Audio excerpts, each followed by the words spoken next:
पर तुम्हारे रूम पे किसका पोस्टर है? पोस्टर? पोस्टर होगा ना किसी का, रणबीर, ऋतिक, विराट, कुछ तो लगाया होगा। शाहिद कपूर का।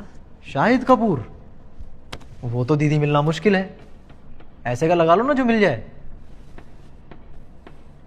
नहीं ना, लड़कों में छोटा एम नहीं करना, पर लाइफ में करना है। कहने में तो बहुत अच्छा लगता है, बड़े बड़े सपने देखो, लेकिन सपने कभी सच होते भी हैं? कभी नहीं, रेयरली, ओकेजनली। अब सपने देखोगे तो टूट ही जाएंगे। इनफैक्ट आईटी तुम में से किसी का सपना होना भी नहीं चाहिए। एक तो ये वर्ड यूज करना छोड़ो तुम लोग, सपना।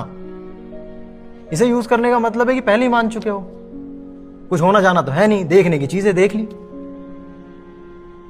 एम बोलना शुरू करो। एम। सपने देखे जाते हैं, एम अचीव किए जाते हैं।